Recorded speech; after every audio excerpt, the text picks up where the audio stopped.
Yang ibu ingat apa sih? Ibu ingatnya apa yang ibu ingat? Kan ini udah di kuburan. Oh, ibu Ibu udah tidur di kuburan. Kalau orang serangan jantung itu memang rata-rata umumnya jarang tertolong. Dan Masya Allah banget perjuangan beliau bersama suami, saya menyaksikan yang luar biasa, cintaan kepada ibunda, kemudian kesungguh-sungguhan untuk kesembuhan ibunda sangat luar biasa. Dan Ustazah Oki ini lulus dan berhak untuk mendapatkan surga Allah kan? Amin ya Allah. Amin amin amin amin amin amin. Kepada ibunda. Amin Saya amin. memastikan betul. Oke, akhirnya kan ibu dimasukkan ke ICU dok pada saat itu dengan ventilator. Itu dokter juga pesimis juga tuh.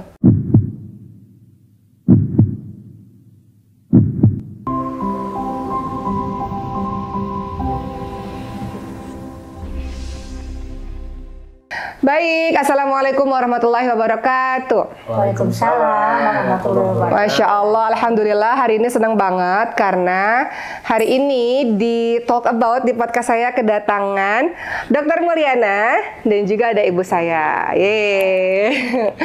Jadi untuk teman-teman semua yang bertanya-tanya hari ini tuh podcastnya tentang apa sih? Jadi hari ini saya akan ngobrol langsung sama dokternya ibu yang pada saat itu ibu itu terkena awalnya tuh delirium, setelah itu ada serangan jantung, dan pada saat ibu pertama kali terkena delirium itu ibu berbicara tiada henti dari jam 4 pagi sampai jam 1 siang sebenarnya, sampai akhirnya Dokter Mulyana membawa ibu ke rumah sakit dan akhirnya ibu dikasih obat penenang dan akhirnya dirawat di rumah sakit pada saat itu 5 hari lah. Alhamdulillah setelah itu boleh berangkat haji, artinya kita sudah di Mekah ya, ibu boleh melakukan wukuf Arafah dan menyelesaikan seluruh rangkaian ibadah hajinya, tapi setelah rangkaian ibadah haji selesai terkena serangan jantung dan bertepatan dengan ibu terkena serangan jantung pada saat itu ada Dokter Mulyana lagi visit ke kamar hotel kami. Jadi Dokter Mulyana lah yang kemudian menggotong ibu untuk menuju ke rumah sakit yang rumah sakitnya berada di bawah hotel kami. Itu singkat cerita. Kalau teman-teman pengen tahu kisah lengkapnya, teman-teman lihat video yang ini. Klik.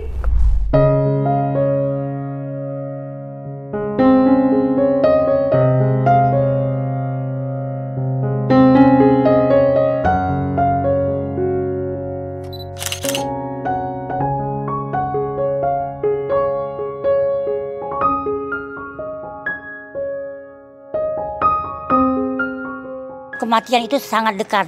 Jadi kita selalu mempersiapkan kematian. Jadi selalu mempersiapkan kematian dengan ibadah, dengan sebisa mungkin sedekah. Nah, nonton video itu dulu supaya nyambung dengan cerita pada hari ini ya. Jadi Dokter Mulyana dan saya, kita itu bertugas di Travel Persada Indonesia. Kita udah 5 tahun ya dok. Ya, yang tiap tahun kita bertemu ya dalam umroh dan kemarin haji bareng juga.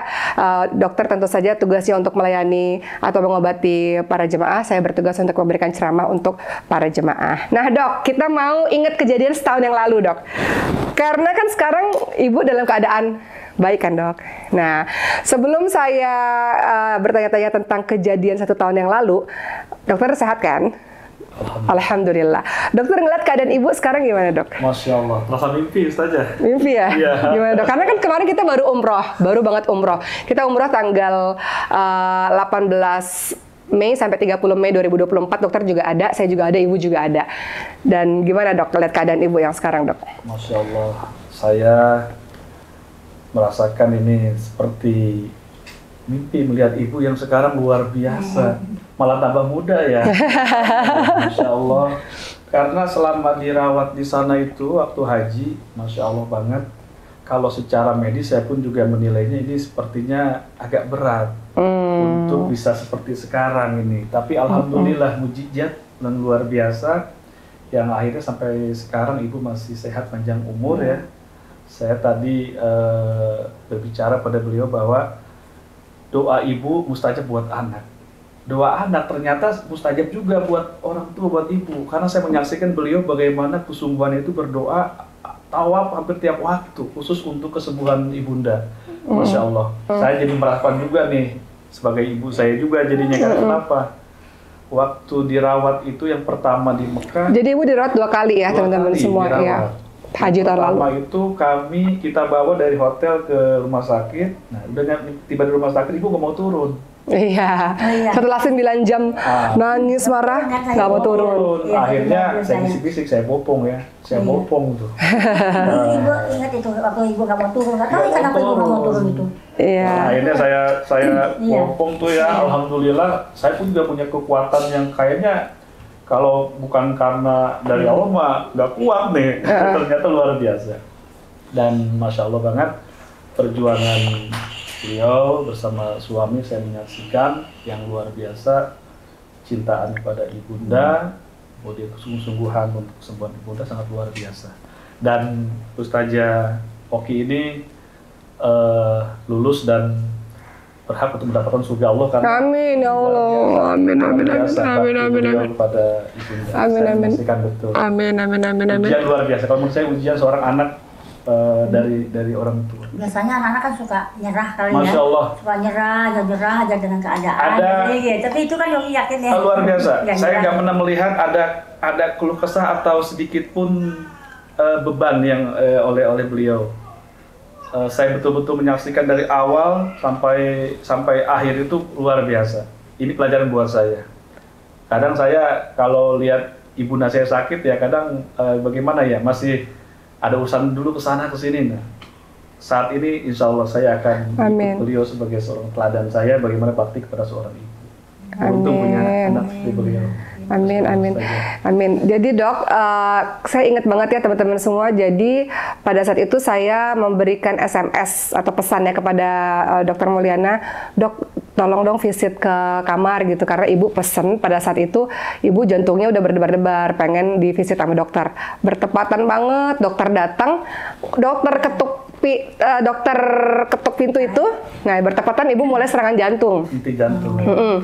Jadi itu hitungannya detik deh, bener-bener detik. Kalau saya nggak kebayang kalau Dokter Mulyana. Terlalu lama itu kan ngomong-ngomong itu kan ibu terlalu lama itu ya. Iya, jadi ibu itu dirawat sekali. Karena delirium itu 5 hari. Terus ibu sempat haji, alhamdulillah pulang dulu ke hotel dan bisa melaksanakan ibadah haji. Terus serangan jantung itu tadi. Baru akhirnya alhamdulillah bersyukur sama Allah. Saya ingat banget pada saat itu teman-teman semua ketika Dokter Mulyana datang, terus dokter udah langsung bilang kita langsung bawa gitu, langsung bawa. Sementara saya masih bingung gitu, jadi bingung ini gimana gitu. Kadang-kadang kalau kita lagi dalam keadaan yang terlalu panik, jadi justru nggak bisa ngapa-ngapain dok, jadinya diem gitu. Jadi saya harus keluar, saya harus bawa tas, bawa ini, jadi saya masih mikirin mesti bawa nih dompet, mesti bawa apa gitu. Tapi dokter bilang ayo cepet kita bawa gitu. Jadi saya ingat banget gimana wajah dokter tuh yang bilang ayo cepet, kita harus cepet gitu. Dan dokter itu sebenarnya udah bawa ibu, tapi qadarullah ya dok, ada kursi roda, kita nggak tahu kan itu kursi roda ada di tiba-tiba ada di dekat kamar kan? Sebenarnya begini, Ustazah. Jadi ketika Ustazah SMS ke saya langsung ngajak Ustaz Hayat. Iya. Ustaz, segera ini ibunda Ustazah Oki ada keluhan. Akhirnya kami bergegas. Jadi tidak ada tunda-tunda setelah itu. Memang betul kata beliau Umi bahwa alhamdulillah tepat waktu sekali. Jadi kalau kami tunda-tunda untuk yang lain, untuk datang menjenguk beliau, pasien yang lain. Iya betul. Karena pas memang betul kami datang, kami ketuk pintu, persis terjadi serangan jantung atau henti jantung. Dan di situ saya melihat bahwa ini tidak boleh ditunda, karena ini berkejaran dengan waktu. Iya. Dan alhamdulillah Ustaz Hayat ambil kursi roda, kemudian pas kita bersama itu kan dokter, maaf dok saya potong, itu kan waktu dokter periksa ibu itu udah nggak ada nadinya kan? Iya kan dok, di kamar itu kan? Saya pesimis sebenarnya. Dalam hati saya. Tapi dokter udah tahu itu udah nggak ada nih. Ya itu udah henti jantung ya. Jadi kalau kita tidak cepat untuk segera mendapatkan bantuan pertolongan segera darurat, wallahu a'lam. Tapi memang masya Allah banget ya, Allah memang udah berkehendak bahwa itu juga badannya udah dingin loh dok.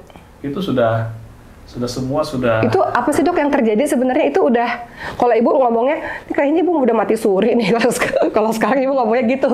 Soalnya udah ketemu mimpi, ketemu semua. Udah ketemu yang di surga saya. Itu apa sih dok sebenarnya sampai? Itu ya, terjadi serangan jantung. Maksudnya emang benar-benar nggak bernafas, nggak Iya, jadi itulah henti jantung itu, sehingga kemudian kita langsung bawa ibu ke, alhamdulillah klinik kan ada di bawah ya. itu Sebelum kita ke klinik Masya dulu. Allah sih. Itu di Hotel Jam itu ada fasilitas memang yang luar biasa, ada klinik yang besar, Iya. dan ternyata itu klinik lengkap sekali dengan dokter spesialisnya, Betul. sehingga ibu langsung diintubasi. Jadi ibu langsung mendapatkan bantuan napas langsung. Bahasa awalnya pasang selang langsung ke paru-paru ya. Kalau bahasa kami medis diintubasi langsung. Itu luar biasa. Antara tim medisnya, dokter spesialisnya lengkap itu. Masya Allah. Itu nggak sembarang dokter. Oh iya. Yang udah punya keahlian. Itu dokter di jantung bidangnya. apa di situ? Biasanya dokter anestesi. Oh. Gitu. Kemudian sesudah ibu ditangani. Dan itu kan CPR dok. Ya. Jadi saya lihat ibu saya tuh ditekan-tekan jantungnya gitu, dadanya. Betul. Jadi langsung diberikan bantuan hidup dasar dulu ya. Nah kemudian harus pakai alat intubasi. Kalau klinik itu nggak ada alat, wallahu alam juga ya Ustaz.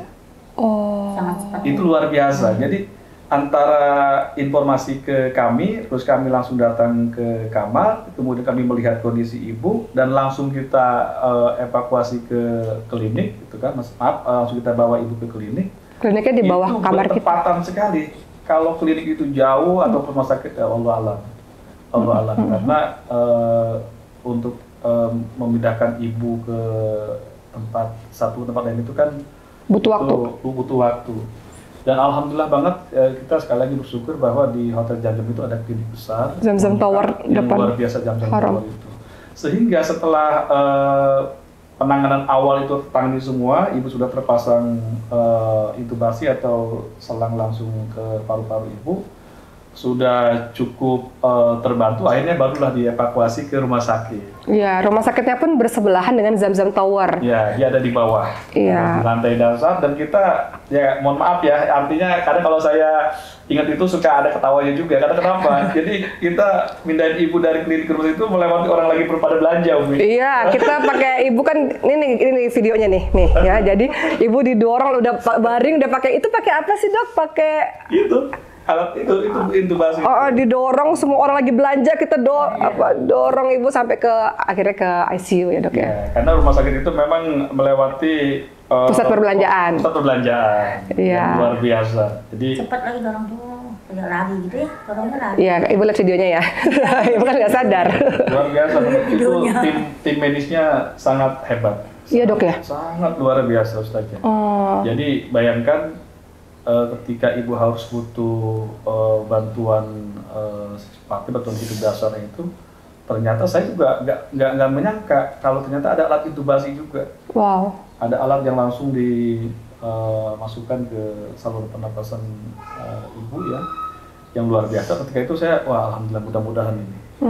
Tapi jujur saja, Masih pesimis pada saat itu? masih pesimis. Oh. Sangat Kenapa dok? sangat pesimis. Pesimisnya kenapa? Karena melihat ibu ketika henti jantungnya itu sudah tensinya sudah nggak terdeteksi, Tensinya nadinya juga sudah nggak ada. nggak teraba. Kalau bahasa kami sudah henti jantung lah waktu itu. Nah disitulah kalau orang serangan jantung itu memang rata-rata umumnya jarang tertolong. Jarang tertolong. Berapa tuh persenannya biasanya? Biasanya Yang prestasinya kecil sekali sih aja. Kalau serangan jantung seperti ibu ya yang pernah kejadian besar. Makanya beruntung sekali kejadiannya itu di Zam-Zam Tower ya, bukan di Hotel Transit ya. Waktu ibu pertama sakit kan Hotel Transit. Iya, hotel kita jauh pada saat Jauh itu. sekali. Harus naik kendaraan dan sebagainya. Kan. Nah di sana sekali lagi kita bersyukur fasilitasnya ternyata lengkap sekali. Dan memang pengalaman saya sebelumnya itu sering juga membawa jamaah yang harus di ICU. Saya betul-betul melihat mereka Arab Saudi itu mempersiapkan kesehatan itu luar biasa. Fasilitas kesehatan Bagus banget ya. Secara SDM dokternya, alatnya. Bagus banget. Kompetensi dokternya, Oh, Masya Allah. timnya, Masya Allah. alatnya juga yang luar biasa. Dan mereka sangat sungguh-sungguh. Oh, wow. Jadi teman-teman semuanya yakinlah bahwa di sana itu penanganan kesehatan itu sangat luar biasa. Oke. Akhirnya kan ibu dimasukkan ke ICU dok pada saat itu dengan ventilator. Itu dokter juga pesimis juga tuh. Aduh. Itu apa sih dok? Itu apa sih? Kan saya nggak ngerti dok. Saya kan nggak ngerti. Itu apa sih? Karena ibu kan sudah komplikasi dari berbagai macam Iya. penyakit ya, dari autoimunnya, kemudian dari komplikasi penyakit yang lainnya. Itu di mana? Di ICU itu kan kurang lebih berapa hari waktu itu ya? 11 hari. 11 hari ya. Mau ditorekostomi tuh dok? Ya, bahkan mau kenapa supaya mencegah infeksi juga. Terlalu lama pakai ventilator. Lama pakai ventilator. Makanya saya hanya bisa memberikan masukan kepada ustaznya bahwa ikuti semua apa yang disampaikan oleh dokter untuk upaya maksimal. Bahkan rencana mau dirujuk ya ke rumah sakit. Mau pindah ke rumah sakit lain. Hanya ketika nggak jadi dirujuk dan ternyata ibu makin membaik, saya percaya tidak percaya ya, tapi ya itulah ya kuasa Allah dan doa dari seorang anak ya, pada ibundanya yang luar biasa. Justru saya mau tanya juga pada ustaznya itu, dalam tawaf itu bagaimana tuh, menangis terus berarti air mata ya? Nangis terus dan doanya fokus buat ibu aja. Tawafnya buat ibu aja, maksudnya ketika tawaf doanya buat ibu aja. Jadi kan saya kan tiap hari itu jam 2 pagi sampai jam 6 pagi tuh dok. Memang selalu ke selalu ke haram. Biasanya tuh saya nanti setelah jam 6 pagi saya ke ICU lagi. Kan ICU ada jam kunjung, nggak setiap saat boleh berkunjung. Nah jam 2 pagi sampai jam 6 pagi itu memang tawaf tuh khusus minta kesembuhan buat ibu. Habis itu ya sholat dan segala macam. Dan sebenarnya saya pikir bukan doa saya doang sih dok. Semua orang yang pada saat itu jadi mereka kan bilang, oh Ustaz Zoki minta foto. Pasti saya selalu bilang, ibu saya lagi di ICU, boleh minta doa nggak? Jadi kan mereka semua jemaah haji tuh dok. Orang-orang yang baru selesai melaksanakan ibadah haji, ya kan? Dan ada di area tawaf. Di area haram itu di waktu sepertiga malam terakhir, dalam keadaan mereka yang terbaik, mereka adalah para jemaah haji yang baru selesai melaksanakan ibadah haji di tempat yang terbaik. Jadi saya selalu akan bilang, ibu saya di ICU, boleh nggak doain? Jadi semua jemaah haji yang saya temuin boleh nggak? Jadi saya pikir itu doa dari para orang-orang yang hebat-hebat sih dok. Orang-orang soleh. Seorang anak ya untuk ibundanya, insyaallah. Jadi dok gimana dok? Sebelum kita beranjak ke ibu ya. Jadi dok gimana ketika dokter lihat bahwa dokter nyangka nggak sih bahwa ternyata ibu kok bisa kayak sekarang gitu? Karena dokter-dokter di sana cuma bilang gini. Kan mereka bilang ada 3 kemungkinan kan. Pertama ibu emang nggak bertahan. Kedua kalau bertahan pakai alat. Seumur hidupnya gitu. Itu kan disampaikan oleh dokter sana ya. Dokter sana bilang begitu. Ya ketiga, ya tiba-tiba sembuh aja. Itu mujizat kalau Allah kasih mujizat gitu. Nggak ada yang nggak mungkin kalau di ICU kata mereka gitu kan. Jadi kan saya udah prepare, saya sampai prepare untuk tinggal di, waktu itu sampai prepare mau sama Mariam mau pindah ke Mekah dok. Saya udah cari flat dan cari sekolah buat Mariam dok. Kalau teman-teman di sini ngelihat atau teman-teman yang di sekolah Indonesia Mekah, saya udah mau daftarin Mariam sekolah di situ. Karena mikir nih pasti berbulan-bulan akan ngerawat ibu di rumah sakit pakai alat. Jadi kita udah sembari nunggu visit ibu di ICU, kita udah keliling Mekah untuk cari tempat tinggal dan untuk ini ya, persiapan gitu. Yang pasti jujur saja, ketika kita berkunjung ke ICU itu melihat ibu semakin bengkak badannya, justru itu sebenarnya itu kalau secara medis suatu perburukan juga, suatu hambatan juga untuk proses penyembuhan. Jadi kalau bengkak itu malah nggak bagus. Yang tidak baik. Jadi menghambat untuk proses penyembuhan juga. Tapi ya masya Allah tadi karena dokter sendiri juga di sana mengatakan bahwa ibu mereka juga nggak optimis ya untuk ini, bahkan tadi walaupun mereka nggak bilang nggak optimis dok, mereka bilang berat, mereka cuma bilang gitu. Itu nggak optimis ya. Mereka bilang keadaan ibu saya gimana, berat gitu aja gitu. Jadi langsung to the point, berat berat. Tapi alhamdulillah biasanya kan suka menghibur pasien. Iya, beliau bilang berat tapi kamu sedekah aja katanya, sedekah terus kamu ke Ka'bah aja gitu. Itu doang kalimatnya. Kan tadi mereka bilang kalaupun sembuh ada harus ini pakai alat ya. Pakai alat bantu ya. Ternyata kemarin aja waktu di umroh mau jalan, jangan. Itu luar biasa ini, luar biasa. Ibu kemarin umroh bilang ke saya, dok boleh nggak saya jalan? Ini pede sekali, iya. karena beliau merasa sehat. Betul. Biasanya tahu ibu memang suka jalan, Suka jalan, tapi kalau ya. sa'i memang baru kursi roda. Oke. Tapi karena takut kejadian lagi ya ikutin lah. Akhirnya saya ajukan pakai kursi roda aja deh dari hotel ke hotel itu. Jemput Alhamdulillah. ya. Alhamdulillah yang sakit pulang umroh saya, Dok. Ini ibu saya malah sehat. Sehat ya, Masya Allah. Oke Bu, nah sekarang Ibu kan udah dengar nih, udah dengar cerita dari Dokter Mulyana. Jadi Dokter Mulyana itu yang saksi hidup ya, maksudnya memang ngelihat apa yang terjadi sama Ibu dari awal gitu sampai sekarang. Karena kalau kita umroh kan selalu sama Presiden Indonesia dan selalu ada dokter yang menemani kita lah, Dokter Mulyana yang menemani kita. Nah Ibu gimana Bu? Alhamdulillah Ibu nyangka nggak sih bisa umroh lagi? Karena waktu itu kepikiran Oki memang gini Dok, saya sih yakin dengan izin Allah ibu saya bisa bertahan walaupun semua orang bilang kamu harus nyiapin diri gitu. Kan adik-adik udah mau pergi ke Mekah kan, udah mau nyiapin diri maksudnya, menyusul. Dan dokter-dokter ibu yang ada di Indonesia bilang adik-adik harus cepat nyusul ke Mekah. Itu kan tandanya harus siap-siap gitu kan. Tapi saya masih dan mereka bilang Bu, cuman Oki nih yang memberatkan ibu gitu kalimatnya Dok. Cuman Oki memberatkan ibu. Jadi maksudnya Oki jangan ngeberatin ibu gitu. Semua orang udah ikhlas, jangan ngeberatin ibu gitu. Tapi insya Allah pada saat itu enggak bisa gitu. Akhirnya saya yakin ibu insya Allah bisa bertahan. Tapi di pikiran saya ibu akan seterusnya berbaring kayak gini gitu. Oh. Di pikiran saya Dok. Ya, saya rasa itu suatu yang sangat beralasan melihat situasi. Iya, akan baring terus seumur hidupnya kayak gini gitu. Pikiran saya pada saat itu. Karena kan emang ibu kan keluar dari ICU memang baring terus gitu kan. Dan ngelihat progres ibu yang kembali ke Indonesia kan ICU lagi Dok 5 hari. 5 hari ya. ICU 5 hari ratusan juta Dok. ICU 11 hari di Mekah gratis teman-teman semua.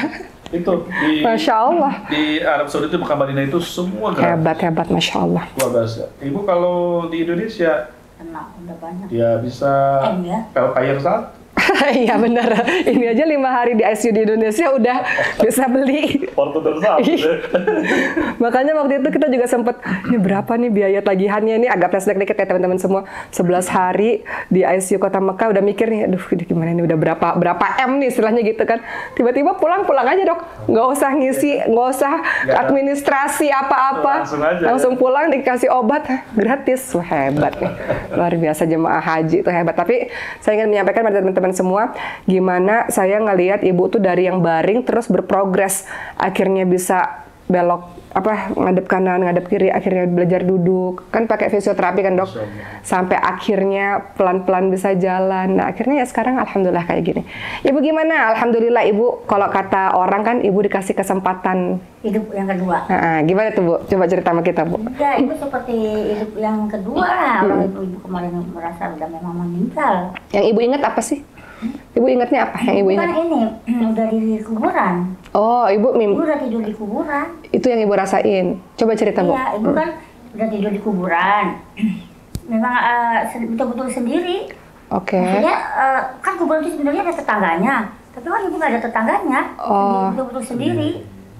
Tapi bersih. Ibu kok tahu itu kuburan? Tahu dari mana? Tidur. Oh, Ibu tidur. Maksudnya Ibu mimpi kayak gitu? Tidur di kuburan. Oke. Memang berlobang gini lah, kan maksudnya lobang gini, lobang kan maksudnya kan. Kan Ibu tidur di sini nih. Tapi tetangganya nggak ada. Ibu sendiri di situ. Tapi bersih. Luas apa sempit? Bersih, luas. Tadinya nggak terang sih, tadinya gelap. Tiba-tiba ada yang bawa Quran. Siapa itu?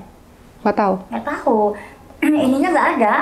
Maksudnya nggak kelihatan wajahnya? Kepalanya nggak ada. Kepalanya nggak kelihatan? Oke. Bawa Qurannya cuma segini, tapi memang bersinar-sinar Qurannya. Qurannya bersinar-sinar. Terus? Ya, terus Ibu itu, jadinya Ibu tidur lagi gitu. Oh, ngerasa ini tempatnya lapang, terus tempatnya terang. Ini tidur lagi. Nggak takut pada saat itu sendirian? Nggak. Ibu nggak takut, alhamdulillah. Ibu nggak takut kok. Di situ Ibu nggak takut. Oke. Terang. Tapi Ibu juga udah ketemu almarhum papa, ketemu almarhum papanya Ibu, orang tuanya Ibu. Oke, Ibu ngapain di situ? Cuma melihat. Tapi dia tidak, itu yang meninggal itu nggak ngeliat Ibu yang melihat mereka, tapi mereka membelakangin. Mereka membelakangin aja maksudnya. Kalau katanya sih kalau melihat ibu, akhirnya ibu diajak gitu lah. Tapi karena mereka membelakangin gini mah, di belakang. Jadi ibu melihat aja mereka. Saya pikir kayak gini-gini tuh cerita sinetron sama cerita film, Dok. Jadi kan biasanya kan kalau cerita film sinetron kan kayak gini-gini, tapi ketika ibu sendiri yang cerita, karena mengalami. Terus apa lagi yang itu?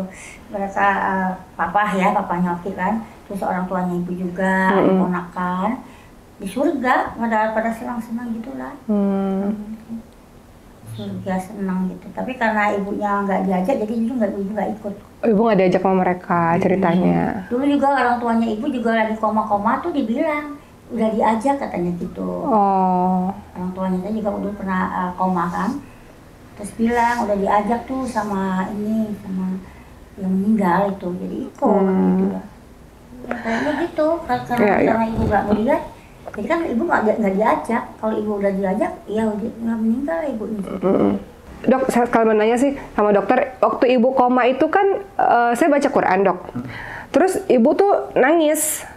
Nah itu saya pikir juga lagi-lagi kayak di sinetron gitu. Saya pikir itu cuma di sinetron gitu. Orang yang koma itu bisa sangat membantu. Bisa nangis tuh udah apa dia denger apa gitu. Nah pas ibu koma, ketika saya baca Quran, kalau saya nggak baca Quran nggak ada air mata tuh. Ketika saya baca Quran, Dok, keluarnya air matanya. Kok keluar air matanya? Lebih tenang. Jadi teman ibu juga ada koma, ibu bacain Quran nangis juga. Tapi kita yang koma-koma itu harus dibacain Quran, mereka jadi lebih tenang, lebih nyaman. Emang sebenarnya kalau dari sisi kedokteran emang bisa denger apa gimana sih, Dok? Kalau dari sisi kedokteran sadar apa gimana sih? Kok bisa nangis? Itu dari mana tuh air matanya? Sebenarnya gini, orang koma itu pada kehilangan sadar ya, penurunan kesadaran ya. Tapi kok bisa nangis? Yaitu tadi ya mujizatnya atau tapi mendengar loh.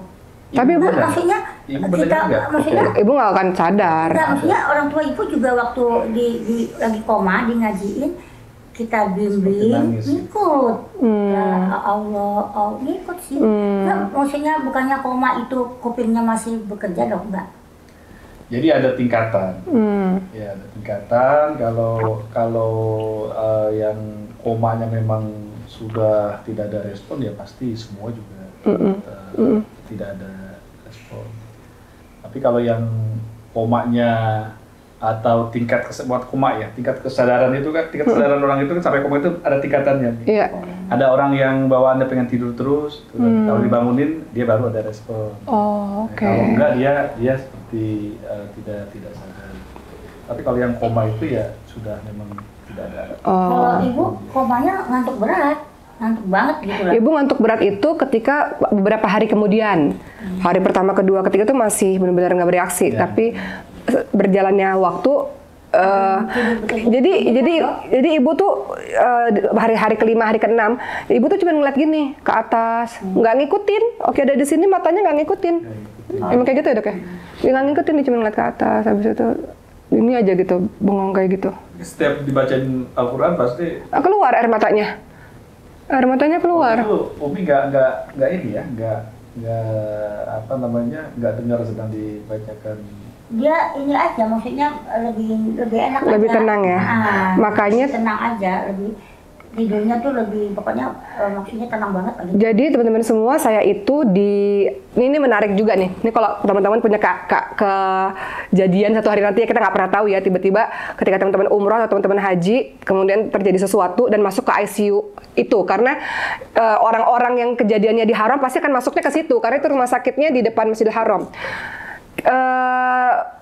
Masya Allah, itu kalau kita visit ke ICU itu cuma satu hari satu kali, itu pun cuma 10 menit, 15 menit. Tapi kalau kita ngaji, Dok, saya nggak pernah diusir loh, Dok. Saya boleh kapanpun. Kalau saya udah, jadi saya tuh visit ibu sehari 3 kali itu, Dok. 3 kali. Sekali datang sejam. Orang koma nggak boleh dibusuk ya, Dok ya? Ya ada hanya waktu tertentu. Tapi pada saat itu pengalaman ketika saya ngaji, mereka nggak ngusir saya, maksudnya nggak nyuruh pulang gitu. Dibolehin. Nah, waktu ibu di ICU itu ketika Oki datang, Oki ngaji, tapi ketika Oki pergi, Oki putar murotal. Jadi 24 jam ibu bersama dengan Quran. Tapi ada satu kejadian, Dok, sama ibu, dan saya belum juga cerita sama teman-teman semua. Ternyata ibu tuh ngalamin yang namanya delirium ICU. Saya juga baru tahu tuh. Kenapa? Karena akhirnya pada hari ke-10 kalau nggak salah, oke visit lagi ke tempat ibu subuh. Tiba-tiba ketika saya visit dok, ibu tuh udah mulai sadar tapi udah mulai ini berontak gitu. Dan linglung, nggak mau di sini gitu, mau kabur gitu. Tapi dengan kelemahannya beliau gitu. Terus kan saya jadi shock kan, kenapa nggak ngomong sama saya kalau ibu saya udah bisa ngomong seperti ini sedikit gitu. Dan berontak ternyata itu namanya delirium ICU. Ternyata orang-orang di ICU itu stres. Jadi ketika saya tanya ini apa sih, itu biasa orang-orang di ICU itu mereka itu stres. Jadi berontak mau kabur mau makanya diikat ya dok ya? Ikat. Ya. Itu gimana sih dok sebenarnya dok kejadiannya dok? Maksudnya orang-orang kenapa di ICU itu orang-orang diikat? Ya sekarang kan untuk supaya tidak banyak berontak ya. Oh iya.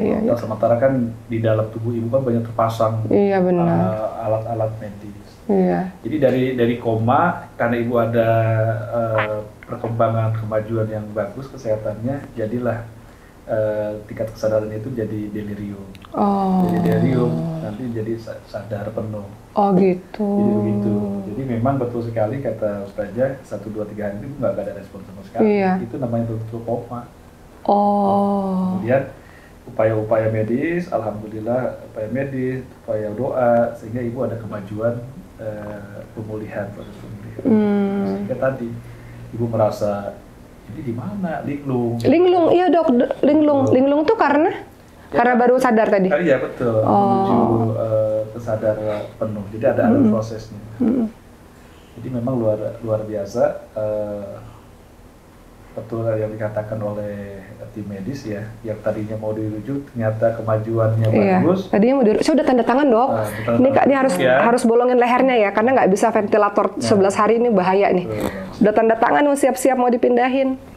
Nggak jadi. Mau dipindahin ke Indonesia suruh pulang. Pulang. Itu ya sembuh ya Bu. Giliran suruh pulang saya bingung dok. Saya bilang gini, boleh nggak dirawat lagi di ruang rawat inap maksudnya? Karena saya bingung ngurusin orang abis dari ICU gimana, kan belum bisa bangun, baring terus. Masalahnya di sana nggak ada ruang rawat inap teman-teman semua. Ya. Tuh. ICU semua di sini. ICU semua, nggak ada ruang rawat inap. Jadi kitalah yang jadi suster dadakan ya, mau nggak mau jadinya harus bisa gitu. Tapi alhamdulillah, Masya Allah sih. Makasih juga sih sama Persada Indonesia karena Travel Persada Indonesia itu pada saat itu memfasilitasi ibu. Waktu itu dok pulangnya kita nggak ada bisnis kelas. Ibu nggak bisa duduk dok. Kan harus baring. Ya. Dan bisnis kelas at least harus sama saya. Kan saya yang gantiin pampers sehari 8 kali, 9 kali. Kalau saya di ekonomi gimana bolak-baliknya? Ya kan? Nggak ada full pada saat itu pesawat, nggak ada bisnis kelas, nggak ada sama sekali. Tapi Persada Indonesia mengusahakan, nggak tahu kenapa Allah takdirkan ada yang cancel di bisnis kelasnya, akhirnya dapatlah saya sama ibu. Ya udah, akhirnya ganti pampers dok di bisnis kelas. Caranya masukin kepala ke selimut, nah, ganti di situ. Ada yang cancel ya itu ya? Iya. Hasilnya ya? Pertolongan Allah tuh luar biasa. Nah Ibu, sebelum kita ke Dokter Mulyana sebagai closing statement terakhir, Ibu mau ngomong apa mungkin untuk teman-teman yang pergi haji? Ibu kan waktu itu pergi haji kan kurang makan, kurang minum, kurang tidur. Iya. Gimana Bu? Mungkin ada pesan-pesan buat teman-teman jaga-jaga? Rajin minum. Biar nggak dehidrasi. Terus harus makan. Itu memang ibu kurang minum, nggak maksudnya makannya gimana sedikit banget. Panas banget kan haji 47 derajat. Ya. Jadi maksudnya sering-sering minum, harus rajin, nggak boleh malas-malas minum. Makan juga dipaksain lah makan gitu. Terus sekarang Ibu apa yang mau Ibu lakukan? Setelah dikasih kesempatan hidup lagi sama Allah, Ibu melakukan apa lagi nih sekarang? Mau ngapain nih? Ya ibu kan ibadah. Maksudnya kesehatan ibu harus ini terus, istirahat yang cukup. Waktu kan ibu kan kurang tidur itu ya, ibu kan nggak tidur sampai berapa jam nggak tidur kan. Jadi ibu tidurnya itu ibu harus hitung, ibu harus tidur gitu. Harus tidur, misalnya waktunya harus lebih disiplin lagi kan memang. Disiplin minum obatnya, disiplin olahraganya, makannya, minumnya gitu, tidurnya. Oke. Dari Dokter Mulyana, kalau orang-orang yang mau berangkat umroh ataupun haji ataupun apapun lah dok, pesan-pesan supaya kalau ada kejadian-kejadian seperti ini mereka bisa mengantisipasi, gimana dok? Ya, jadi saya selalu menyampaikan kepada calon jemaah umroh dan haji untuk selalu mempersiapkan diri, di antaranya adalah persiapan kesehatan. Kesehatan penting, teman-teman. Penting sekali, karena kegiatan kita di sana kegiatan fisik, Iya. ditambah lagi dengan cuaca yang ekstrim dan kegiatan yang penuh ya, dan kepadatan jamaah, tentunya harus kesehatan yang bagus ya. Nah ini terutama kepada calon jamaah haji dan umroh yang sudah dari usia sudah di atas 50 terutama ya, kemudian yang punya penyakit, riwayat penyakit seperti darah tinggi, kencing manis, ada penyakit lainnya seperti penyakit jantung pun juga ya. Ini harus persiapan yang luar biasa. Jadi harus konsul dulu kepada dokter yang memang biasa kita kontrol ya. Sampaikan bahwa kita akan melaksanakan ibadah umroh atau haji. Sehingga persiapan obat, kemudian edukasinya, penyampaiannya, apa yang harus diperhatikan itu nanti akan diedukasi oleh dokter itu sendiri. Nah sehingga kita diharapkan keberangkatan dan kepulangan itu tidak terjadi hal-hal tidak diinginkan. Dan saya memang melihat ibu karena optimisnya yang luar biasa sehingga merasa yakin. Mungkin itu yang ibu, sehingga yang harusnya ibu jangan terlalu diporsir kegiatan. Karena ibu yakin, akhirnya ya udahlah, saya pasti bisa. Tapi karena usia, karena ada riwayat penyakit, karena cuaca juga yang ekstrim, akhirnya ibu terkena sesuatu yang harus ditangani tadi yang kita sampaikan. Jadi kesimpulannya kalau dari saya, siapapun yang mau berangkat ibadah umroh dan haji harus betul-betul kesehatannya harus dipersiapkan dengan sebaik-baiknya. Kontrol dulu, medical check up dulu, supaya kita siap badan kita untuk beradaptasi dengan kondisi di tanah suci Mekah dan Madinah. Iya betul, penting banget tuh ya teman-teman semua ya. Ingat ya, ibadah umroh dan haji itu ibadah fisik. Jadi kalau Allah berikan rezeki jangan tunda-tunda untuk berangkatnya nanti-nanti. Apalagi haji ya teman-teman semua, insya Allah. Mudah-mudahan teman-teman yang sudah mendaftar entah kapanpun itu berangkatnya, mudah-mudahan sebagai wujud atau bentuk kesungguhan untuk sungguh-sungguh ingin berangkat haji dari awal dan nggak ditunda-tunda insya Allah. Gitu ya teman-teman semua. Dari saya mungkin terakhir, saya ingat banget dokter bilang, waktu ibu masih dalam keadaan koma, dokter bilang begini, ibu kamu tuh punya semangat hidup yang tinggi ya, dia bilang begitu. Terus beliau juga nanya, semangat hidup ibu kamu tuh dari mana gitu. Terus saya bilang, ibu saya itu ngafalin Quran. Dan dia pernah bilang, ibu saya pernah bilang, jangan ambil nyawa saya ya Allah sebelum saya menghafalkan dengan baik keseluruhan isi Al-Quran. Jadi saya bilang sama dokter, kayaknya gara-gara Quran deh dok gitu. Iya, semangat hidup ibu kamu tinggi. Katanya gitu. Jadi teman-teman semua, nggak ada yang nggak mungkin di muka bumi ini insya Allah. Dan yang harus selalu teman-teman jaga adalah semangat. Semangat yang akhirnya membuat kita bisa optimis, semangat yang membuat kita bisa terus bergerak, semangat yang bisa membuat kita punya harapan gitu. Jangan kehilangan semangat. Perjuangan dan doa, iya. Karena semangat, maka kita bisa terus berjuang. Karena semangat, kita nggak pernah berhenti untuk berdoa. Nah, lihatlah keajaiban-keajaiban yang Allah berikan setelah itu. Makasih ya hari ini, mudah-mudahan bermanfaat. Dokter, makasih ya dok. Masya Allah, mudah-mudahan vlog ini walaupun singkat ada pembelajaran buat teman-teman semua. Kita juga berdoa semoga teman-teman semua bisa pergi umrah dan haji dalam keadaan sehat. Amin. Makasih udah nonton vlog ini. Dok, makasih ya dok. Ibu makasih ya. Dah. Assalamualaikum.